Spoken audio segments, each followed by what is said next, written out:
Oi, você, gestor de oficina. Meu nome é Abel Rosa, sou contador e especialista financeiro e preparei esta planilha especial para você calcular o custo homem-hora da sua oficina. Então vamos começar? Aqui a gente começa com os gastos envolvidos na sua operação. Eu sempre gosto de começar pelos custos relacionados aos funcionários, os custos relacionados à mão de obra. Então eu elaborei uma planilha a fim de que ela substitua as informações que você tem dentro do seu movimento financeiro, que são salários, pagamento de FGTS, pagamento de INSS, pagamento de férias e pagamento de 13º salário. Então, essas rúbricas, quando você utilizar uma planilha como esta de custo de funcionários, você elimina esses valores que estão inclusos dentro da sua movimentação financeira. Eu faço aqui a separação de alguns cargos, como mecânico, auxiliar geral, auxiliar técnico, gerente. E aqui a gente coloca a quantidade de pessoas, coloca o salário que essas pessoas têm. E aqui a gente tem um cálculo de encargos. Por que esse cálculo de encargos? Porque o 13º você paga de uma só vez. As férias você paga de uma só vez, uma vez ao ano. Porém, aqui a gente faz a apropriação, a provisão desses valores de uma forma mensal. E, além do mais, sobre esses valores incide também o FGTS. E aí, então, eu também dispenso, esse caso, o FGTS da guia que está lá no seu financeiro. Com relação a salários e INSS, são os valores que você paga lá no dia 5, ou 5º dia útil, e dia 20, que é descontado. A gente substitui aqui pela coluna salários, que está o valor integral. Então, essa coluna encargos tem férias, 13º e FGTS. Tem uma fórmula aqui onde faz o cálculo desses valores. Aqui a gente tem uma coluna de custo total, porque a gente tem o valor total que representa esses colaboradores. Eu não estou considerando aqui nesse cálculo o valor de uma multa rescisória, mas muito bem poderia ser considerado, mas não vai ser o caso dessa vez, porque a gente está trabalhando simplesmente com os valores mensais. Para que a gente tivesse um valor aqui estimado de multa rescisória, a gente teria que apresentar também uma média do tanto de tempo que esse colaborador permanece na sua empresa. Aqui a gente acrescenta outros gastos relacionados aos funcionários, como auxílio transporte, auxílio alimentação, comissões. Aqui eu coloco separadamente porque a grande maioria das comissões pagas nas oficinas de reparação automotiva não tem os reflexos de férias e 13º que estão aqui inclusos nesses encargos. Aqui também eu tenho os custos com os sócios, né? Então depende da quantidade de sócios, nesse caso dessa empresa tem o sócio 1 e o sócio 2, eles têm prolabore diferente. Sim, isso pode acontecer. Tá? Então, está previsto aqui esses valores. A gente não tem incidência de tributo nenhum, né? A gente tem uma retenção de INSS, mas já está contido aqui dentro deste valor. Então, a gente finaliza assim a parte de custos de pessoas. E a gente parte para os custos gerais. Eu fiz aqui custos dos negócios e relacionei os principais custos que estão dentro de uma empresa de reparação automotiva. Destaque para depreciação de máquinas e equipamentos. Eu coloquei um valor, mas o ideal é que aqui seja utilizado uma taxa de 10% ao ano, que é a taxa de depreciação de máquinas e equipamentos de forma contábil.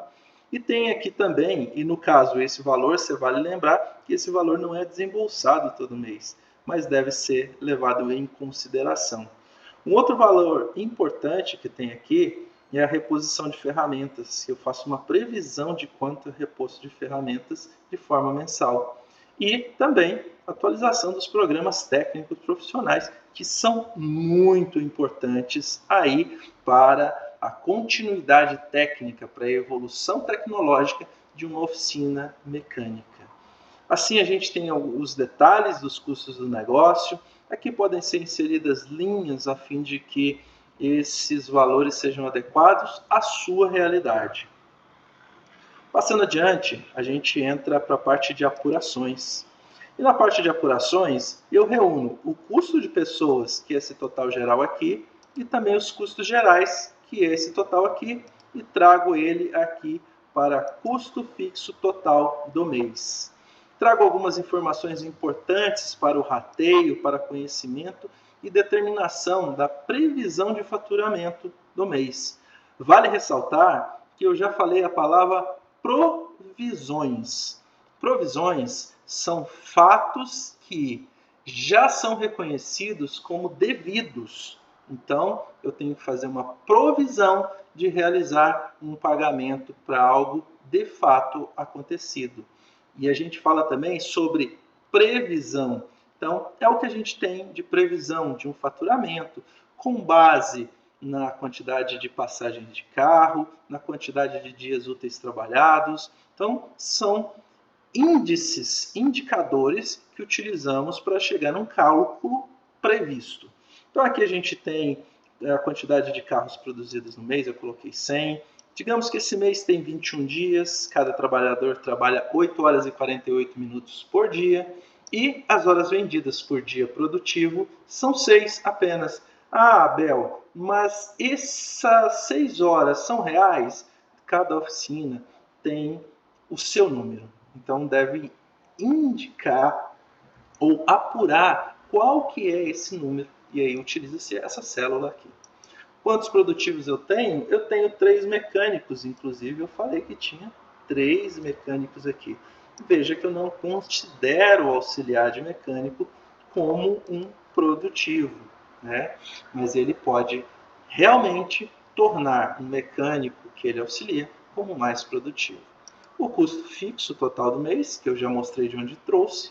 Eu tenho a quantidade de horas, né? Em se tratando de ter 21 dias, a gente tem a quantidade de 185 horas disponíveis no mês.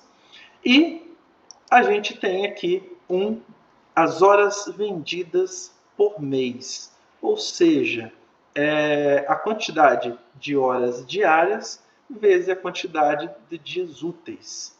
E a gente vai chegar, então, a um custo homem-hora. Ou seja, é a fórmula que é o custo fixo total do mês dividido pelas horas vendidas por mês vezes a quantidade dos produtivos. Tenho aqui também a informação de que essa empresa em específico e para fins didáticos, tá? Isso aqui a gente deve levar em consideração e poderia gerar tabelas diferentes.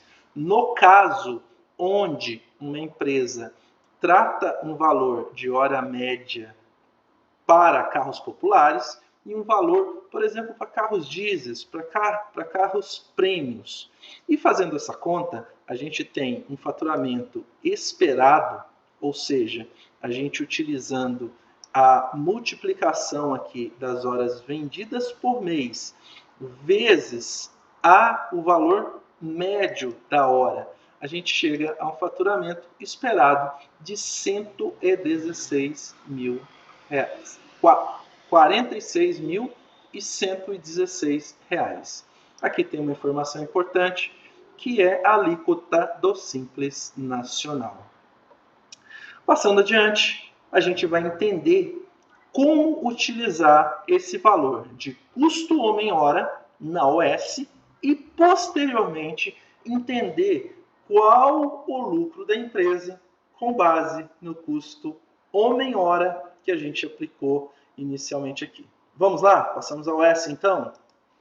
Então aqui a gente tem uma OS, uma ordem de serviço para análise de lucratividade. Inclusive, recomendo que toda OS seja feita em Excel com uma análise de lucratividade geral a fins de ter informações suficientes para a tomada de decisão, principalmente com relação a dar desconto ou não sobre aquela operação, ou até rever o custo, rever o valor a ser apresentado ao cliente. Um fator importante que a gente tem aqui, que é o valor total que estamos cobrando e aqui o custo envolvido nessa operação. Aqui a gente tem uma análise onde a gente identifica que na operação de peças temos um lucro de 37,99%, ou seja, quase 38% de lucro. Enquanto que na mão de obra a gente tem um lucro de 16,48%. Não vamos entrar no mérito do percentual apresentado. O que a gente precisa ter é indicadores das médias e o que almejamos no nosso negócio por OS. Por que aplicar o custo de homem-hora na OS com relação ao custo da mão de obra prestada é importante? Porque assim como você avalia o lucro imediatamente na apresentação da OS, em relação às peças, você vai ter o lucro em relação à mão de obra. É o custo exato? Não. É o custo aproximado? Sim. É uma base que você tem para que você entenda qual que é a tua lucratividade. Essa planilha também traz informação adicional como o custo do imposto, onde eu coloco aqui nesta célula relação à alíquota de 9%. Então, além do valor total, a gente aplica o imposto, deduz esse valor e a gente entende que o lucro líquido da SOS é 14,66%. Vimos então que os impostos fazem grande diferença aqui no negócio. E a gente chega a uma lucratividade média, considerando todos os custos envolvidos aqui nesta operação que a gente está aqui acompanhando. E aí você pode tomar a decisão. 14,66 é o lucro que você espera para o seu negócio? Sim, ótimo. Se o lucro que você espera para o seu negócio é 10% e você está alcançando um maior valor, perfeito. E se esse cliente pedir um desconto para você? Você se limita a 4,66% de desconto. Então você tem que avaliar e simular aqui até que esse valor chegue aos 10%, que é o seu valor esperado. Lembrando que eu estou falando de valores simbólicos, não estou falando de valores reais. Mas eu digo onde você pode acompanhar o indicador para que você tome uma decisão muito mais assertiva para seu negócio. Passamos então ao final do mês. Acabamos com todas as OS, já foram fechadas e a gente chega aos totais. Então vamos passar aqui aos totais da planilha 1. Digamos que a gente alcançou receita com peças de R$80 mil. Os custos das peças foram R$54 mil. Isso representa uma lucratividade de 32,5%. A receita de serviços foi R$40 mil e o custo de serviços R$35 mil. Uma lucratividade de 12,5%. O imposto incidente nessa operação toda foi R$10.800. Nós trazemos esses valores aqui para um demonstrativo de resultado, onde a gente soma as peças e os serviços e aqui os custos. E além disso, colocamos aqui os impostos. O lucro líquido dessa operação, da forma que está aí, é R$20.200, o que representa 16,83%. Mas será que é só isso que devemos considerar? Não deveremos fazer um ajuste necessário? Sim, claro. Por quê? Fizemos uma estimativa de um custo homem-hora em relação a uma capacidade de produtividade. Então, fizemos uma previsão. Se essa previsão de produtividade não ocorreu, a gente pode ter algum desvio. E foi isso realmente que aconteceu. Se a gente chega aqui e volta aqui nas apurações, e a gente vai comparar o principal valor que temos aqui, que é o custo de serviços, ou seja, o custo fixo da oficina, a gente vê que aqui apresenta 35 mil, enquanto que nas apurações a gente tem 39.590. E a gente tem um faturamento mínimo esperado de 46.116, porém a gente tem aqui um faturamento de 40 mil. Então temos uma variação. Se a gente reduziu a receita de serviços, é porque aconteceu algum problema. Ou não tivemos a mão de obra total disponível, ou então não conseguimos atingir a meta de faturamento. Consequentemente, o nosso custo de serviço ficou menor. Então a gente precisa fazer o ajuste desta operação. Vamos fazer então aqui nos totais 2. Como que eu faço isso? Pego a diferença, né, que estava lá 39.590 para 35 e coloco aqui. Deduzo dos R$20.200 e a gente vai chegar a um saldo de 15.610, que é o lucro líquido ajustado que a gente vai ter. O que é importante nesta planilha e a apuração do custo homem-hora? Muito se fala sobre apurar o custo homem-hora, mas ninguém revela que o custo homem-hora é variável, ele não é fixo e você muitas vezes não consegue ter o mais próximo possível. Mas a gente deve fazer uma atualização do custo homem-hora de forma mensal, aplicar na nossa OS, para entender qual que é a lucratividade real por OS. Entendida essa lucratividade real por OS, temos condições de tomar decisões com base na lucratividade ali oferecida. Podemos dar desconto, podemos ajustar o nosso preço, porque entenderemos a necessidade para custear os nossos custos fixos e, além de tudo, alcançar o objetivo de um negócio. Finalizando então aqui este vídeo que estará disponível para vocês, para conhecerem essa metodologia de apuração de custo homem-hora para oficinas. Meu nome é Abel Rosa, sigam-me nesse canal, fiquem à disposição de fazer perguntas para que a gente possa esclarecer e levar muito mais conhecimento para a reparação automotiva.